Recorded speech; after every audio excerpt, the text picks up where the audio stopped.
Magandang umaga mga kapuntos at sa lahat ng mga nakaantabay po dito sa aking YouTube channel.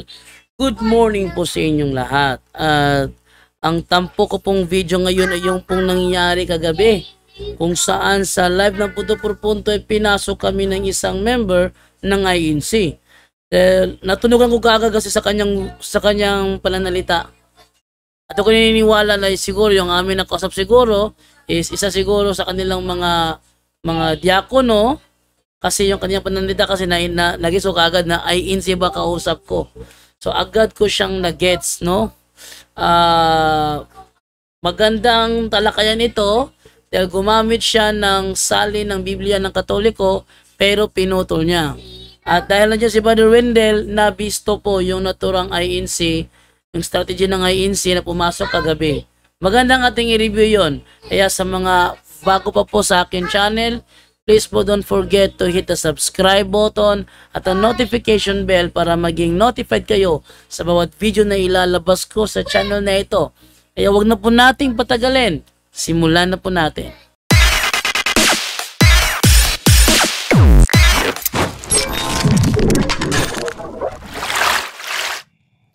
Okay, yan. So, alas 10 na ng gabi. Ibig sabihin, hanggang dito na lang Bye! tayo. Okay. So, namin na gano'n, mahina daw yung aking volume daw.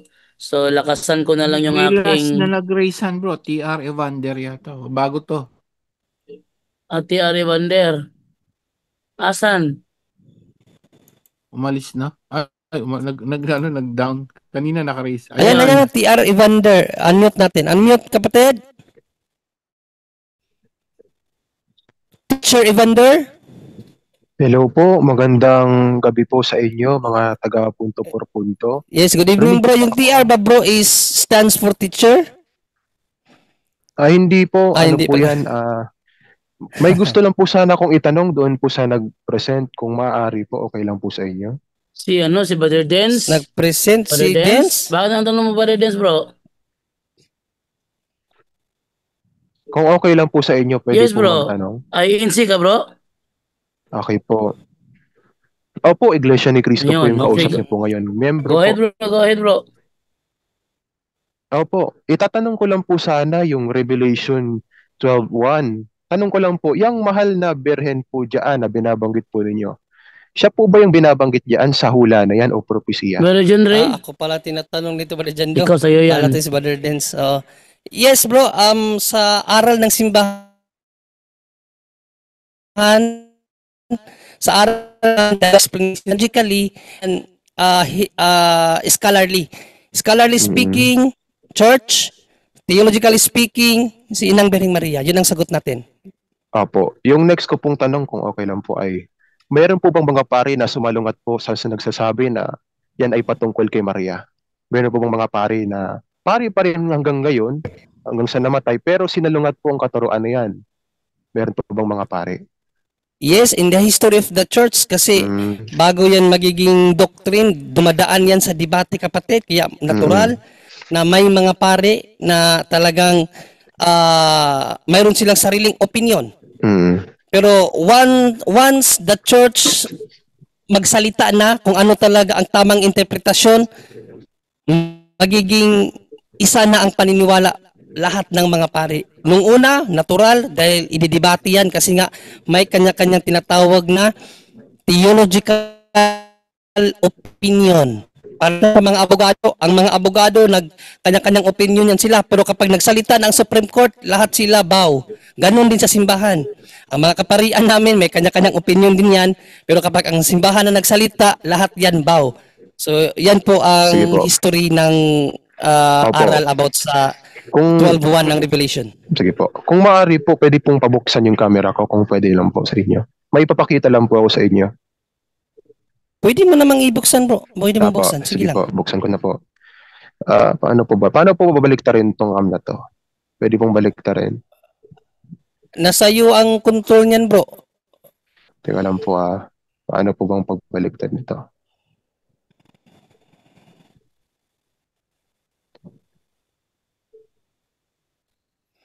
Di po mabaliktad Pindutin eh. mo yung ano, yung pindutin mo diyan sa camera mo yung ano, yung parang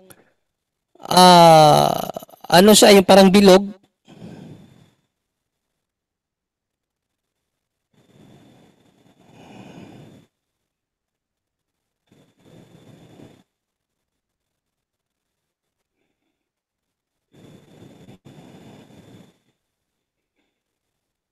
Pindutin mo diyan sa screen mo yung parang bilog. Nawala yung boses mo, bro. Nawala yung boses mo.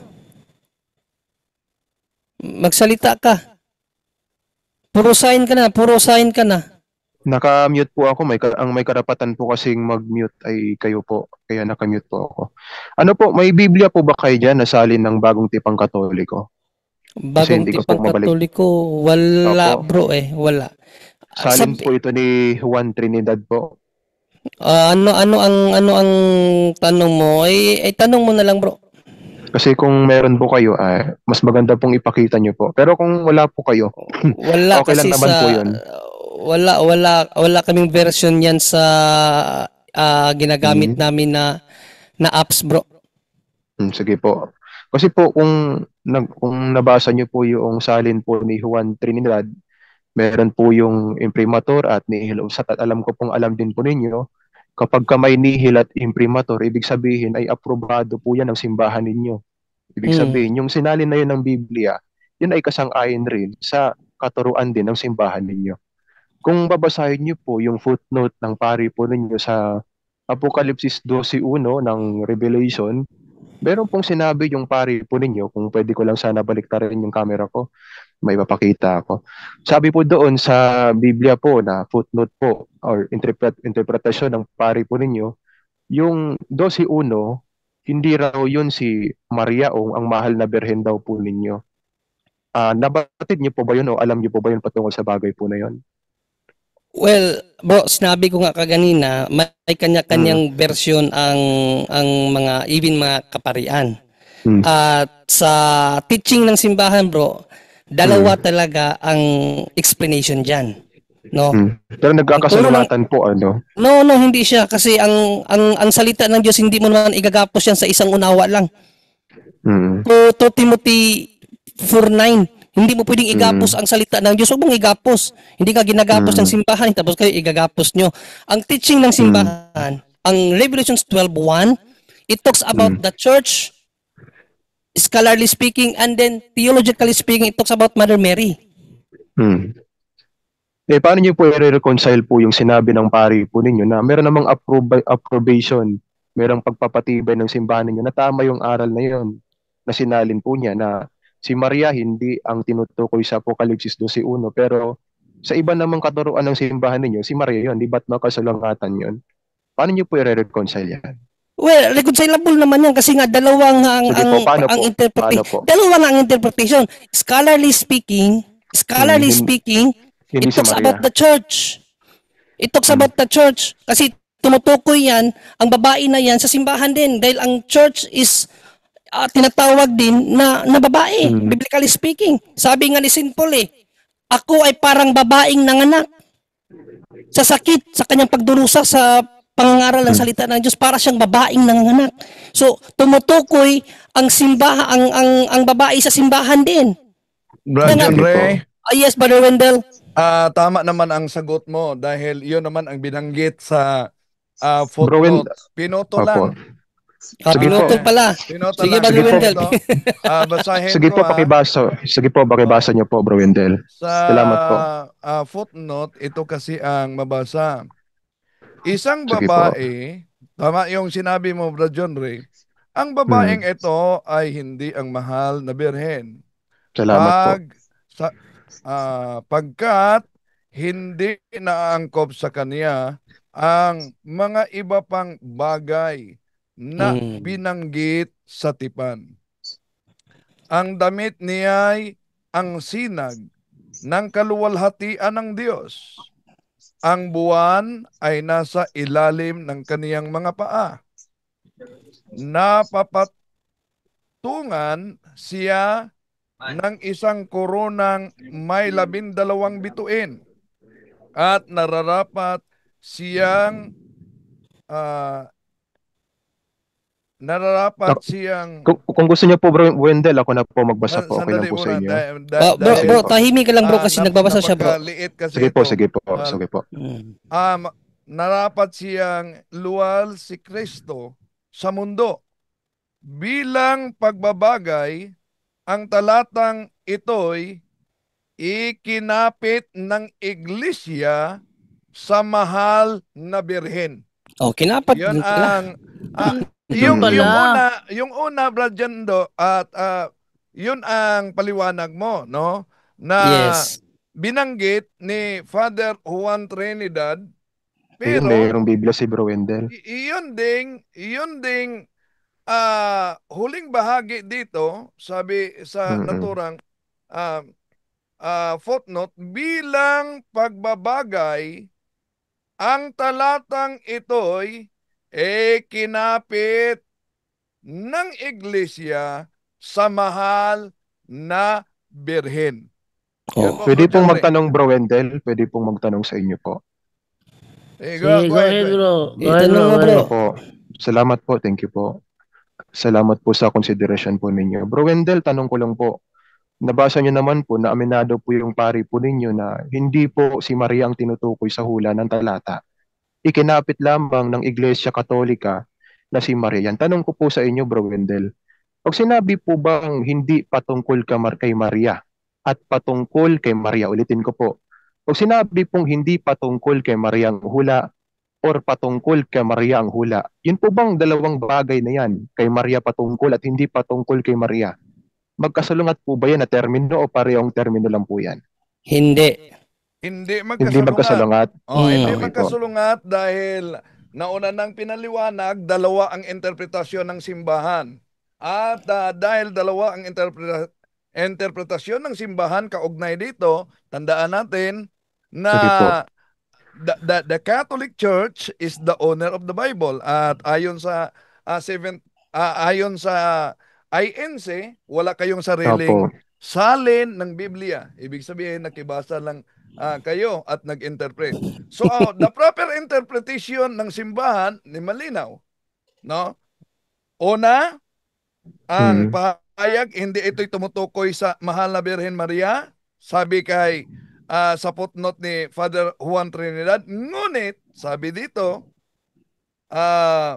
Ikinapit ng simbahan. ang iglesia, Ikinakapit po ng iglesia po. ikinapit, no? Yes. Ikinakapit. Opo. Kapangyarihang ito ay ikinapit sa mahal na Birhen Maria.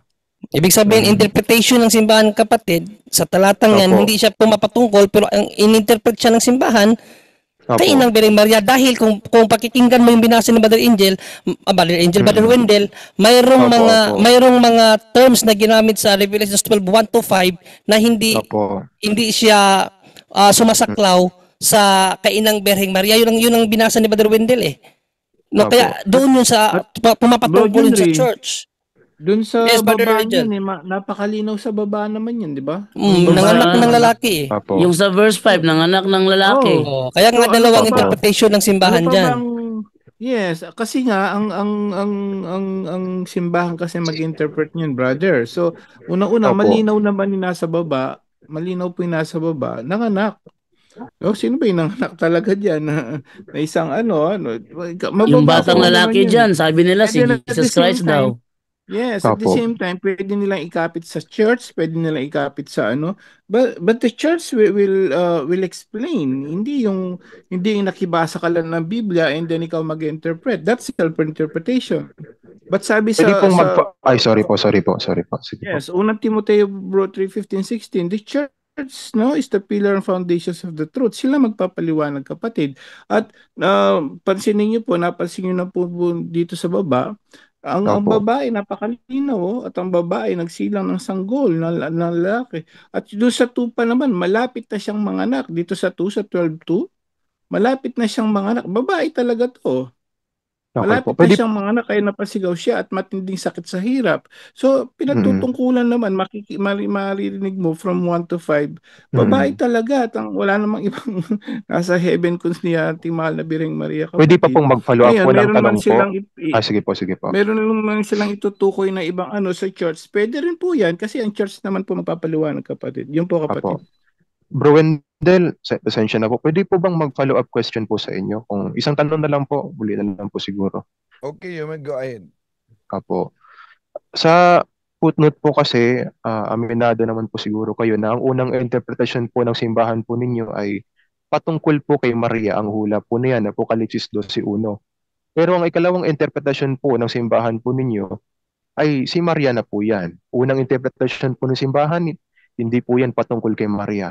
Pangalawang interpretasyon po ng simbahan, yan ay patungkol na po kay Maria. Tanong ko lang po, para po sa unawa po ninyo, maging totoo po tayo, magkasalungat po ba yung interpretasyon na yan o parehong tama po yan? Parehong tama dahil bakit? Una, nang sinabing Opo.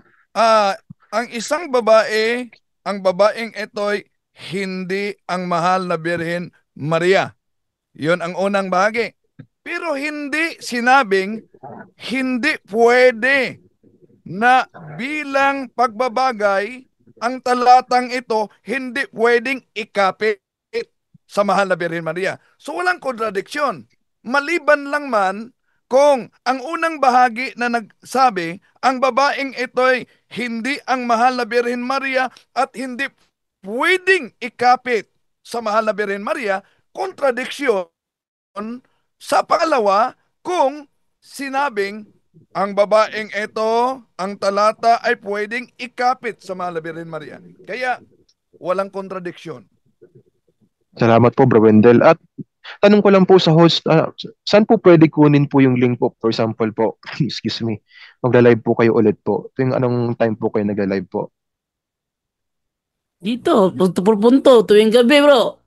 Pwede ka May dito ano po ba kayo? pwede kayo May GC po ba magbalik-balik. kayo? Opo.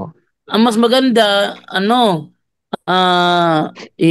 mo lang yung Facebook mo sa akin para masendan kita ng Opo. link. Sendan kita Opo. ng link. At kahit na gabi-gabi ka pumasok doon magipagsubukan, okay na okay sa amin yun. Kahit ganito lang, Opo. tanong ka lang, okay lang, wala namang problema. Opo. Bali, isend ko lang po sa inyo po no yung Telegram ay yung ano ko po, yung TR Facebook Evander. account ko po. Tiara Bander. Opo. Yan Pwede yan nang- ang gusto namin na kahit na INC ka o kahit ano pang mananampalataya, welcome po dito. Magtanong lang ng Opo. maayos, sasagot kami tapos wag nang ano yung bang mamimiluso po kasi nasa Opo, inyo hindi naman naman yan po kung ako tatanggapin nyo o hindi eh. Basta sasagot lang kami at Opo. sa iyo na yan bro kung tatanggapin mo o Opo. hindi yung sagot namin. Kung napapansin Welcome ka niyo dito. rin, kung napansin niyo rin po, pagka nagsalita po ako sa inyo, walang pilosopuhan, walang sikuhan. Yes nga po, Buong- opo. buong pagalang po ako nakikipag-usap Napakagalang mo sa nga inyo. eh.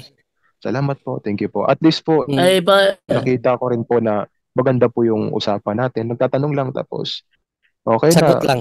Mm-mm.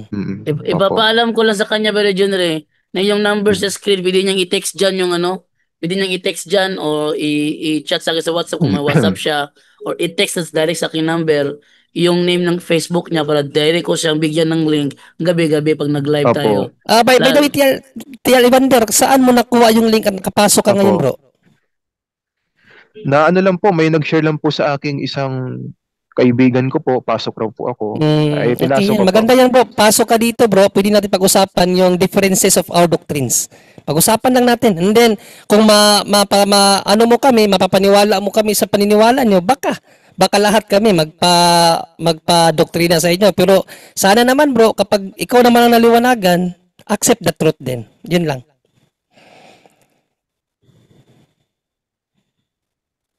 Hello bro, TR Terry Vander. Evander, nawala. Nag-mute siguro siya. Wait lang. Na-mute. Nag-mute siya ulit. Ayun, na-mute nga. Sorry po, na-mute po kasi ako bigla. Ayun po, salamat din po sa iyo kuya sa nagsalita po kanina. Don't worry kuya, ako po kasi kuya, meron po akong principle na open po ako sa katotohanan. Kaya nga po, Amen. bunga po ng Amen. aking pagsusuri po ay napunta po ako sa pagiging kaaning sa Iglesia ni Cristo. At ako kuya, hindi po tumitigil sa pag-aaral. ng mga salita ng Diyos. By the way, ano ang origin of ano mo bro? Origin of faith mo? Ano po sa una ko pong relihiyon, nakiki-born again po ako, pero hindi po kasi ako nabautismo sa born again. Hindi po ako nakatanggap ng baptism, nakikisama po sa mga kaibigan sa Katoliko, pero hindi po ako sumasama doon sa komunyon. Kumbaga, wala akong relihiyon nung una. Pero doon bunga nga po ng pagsusuri ko at Okay. bunga po ng pag-i-invite sa akin ng mga kaibigan ko sa iglesia. Nataniman po ako ng tunay po na aral ng Diyos. Dahil po doon, nasa iglesia ni Cristo po ako. At yung pag-aaral Okay. ko po, hindi po tumitigil. Sana ganun din po Okay. kayo. Pares po tayo po. Yes. Pagbabahaginan tayo ng aral at nasa Yeah. inyo po yun kung tatanggapin po ninyo o Yes, hindi. kaya nga Ang sa wini-welcome atin ka po- namin. ang Wini-welcome sa ka atin namin po- bro dito. Opo, ang sa atin po ay kung alin po yung totoo, yun po yung tanggapin. Alin po yung kasinungalingan, itakwil natin yun kasi sa diablo yun Correct. Opo. Correct, tama. Ganun po yung principle ka po sa buhay. Hmm. And po, salamat po sa time po ninyo mga kuya. Balik ka kapatid, Brother balik ka. Evander. Brother Evander, Opo, paki-text sa akin yung ano mo, yung pangalan mo sa FB para Ano nga po yung number niyo po kaya? Pakidictate nga po. Sisave ko na lang po dito. 0963 Wait a minute po. Ah. Teka lang. i-text mo sa akin para sinagita ng link gabi-gabi.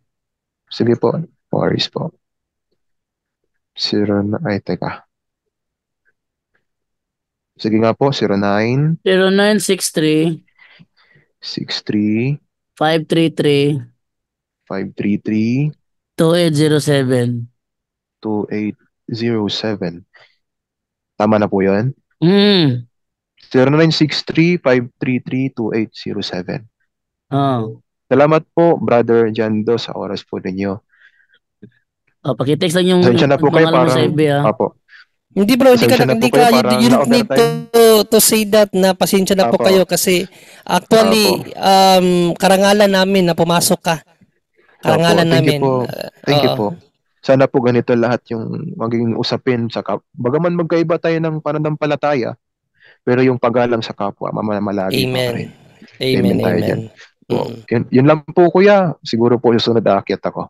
God bless Salamat po kapatid. sa God oras bless. ninyo po. Salamat po sa oras. God bless din po. Thank you po. Thank you. Yes. At Brother Jando, bago Yes. natin tapusin, i-justify ko lang mga kapatid, no, bakit dalawa ang interpretation dyan. No? Kasi kung titingnan kasi natin mga kapatid, unang-una, hindi natin pwedeng igapos ang interpretasyon. No?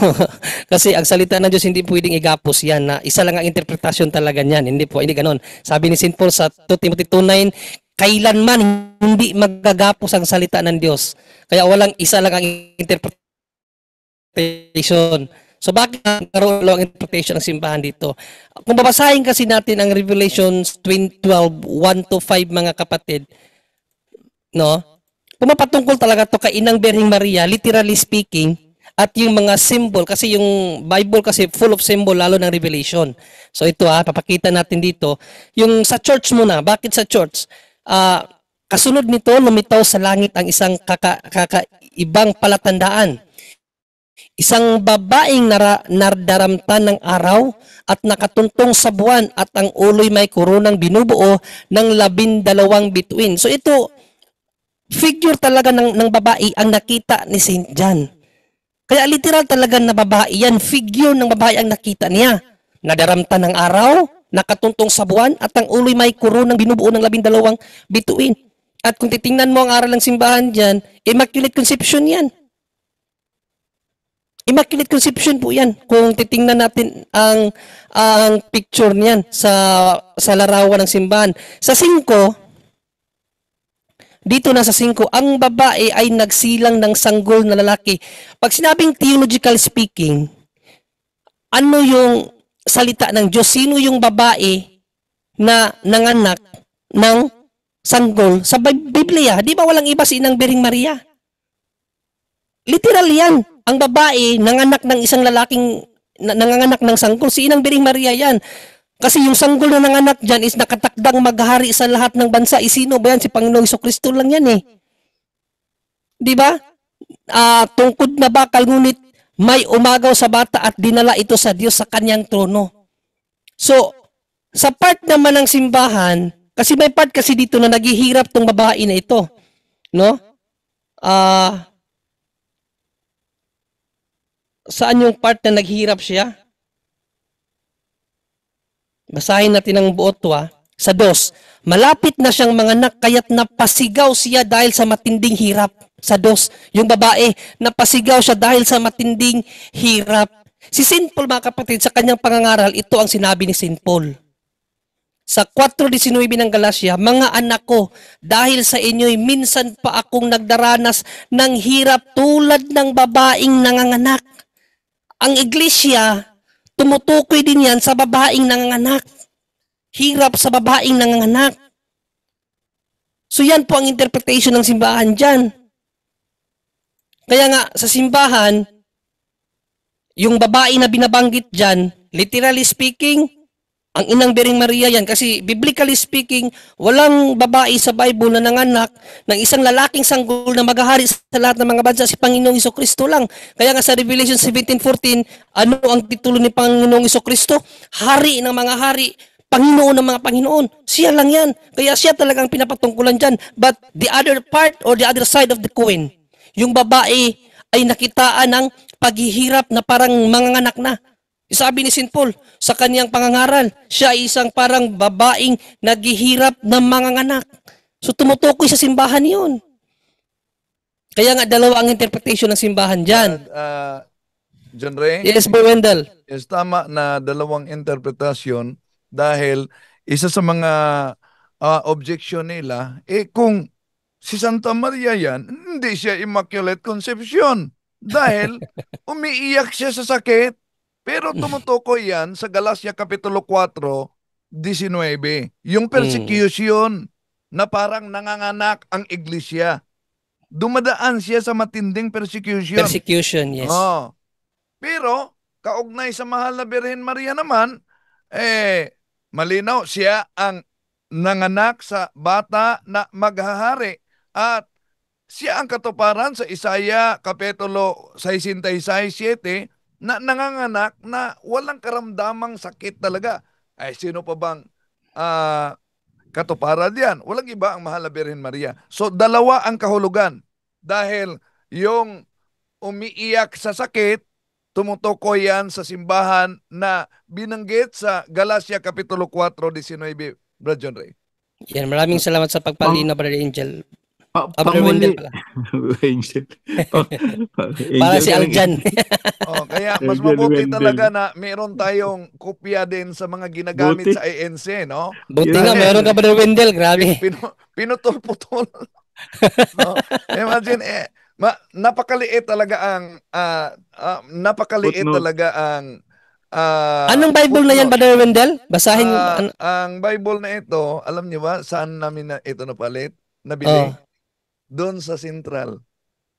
Sa INC? Doon sa Central. Ang bagong tipan ng ating mananakop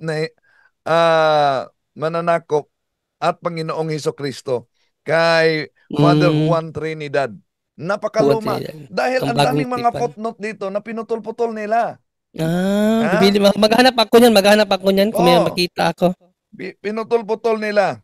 Brother Jodre, makakibili ka lang yan doon sa Central. Hindi, merong ibigay ko sa inyo online, isang iglesia na nagbibinta ng ganito. Sige, Bro Wendell, ibigay mo, Bro Wendell. Ibigay ko sa inyo ang online. Okay, orderan namin.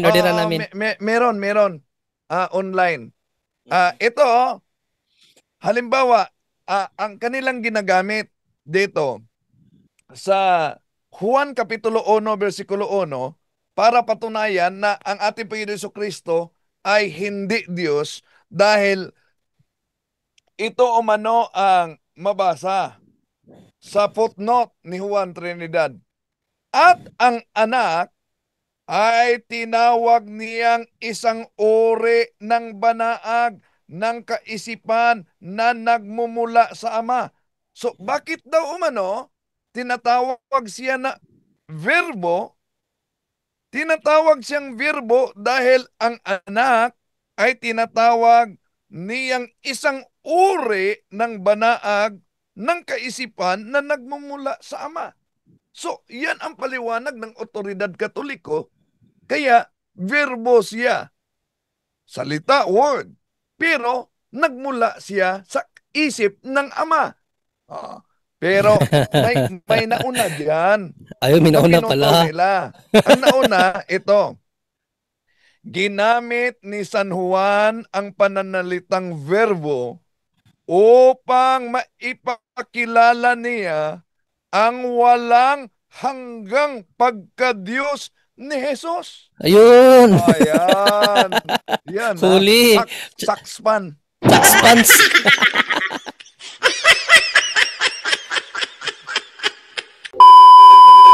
Ayun po, at yun po ang nangyari kaganapan kagabi kung saan may member ng INC ni Manalo na pumasok sa ating programa at nakipagsubukan. Ang problema lang, kasi merong si Brother Wendell original na kopya, kaya ayun, nabisto yung kanyang pinutol. Okay, dahil dito lang mo po, ipapaalam ko lang po na sa Biyernes, wala ako. Biyernes, Sabado, Linggo, wala ako niyan. Malamang makabalik ako Lunes or Martes. Dahil may pupuntahan po kami ng kapatid ko. Okay? So, papaalam ko lang po yan ha. At mamayang 10:00, abangan po ninyo yung ating topic sa... ang topic natin mamaya is... bakit may purgatorio? Nasa Biblia ba ito? Ayan, abangan ninyo mamaya ang 10:00. Yan ang ating topic. Bakit may purgatorio? Nasa Biblia ba ito? Okay? So yan po ang ating tampok na topic mamaya ang 10:00. Abangan po ninyo yan. Maraming salamat po at kita-kits po tayo ulit mamaya. Bye-bye!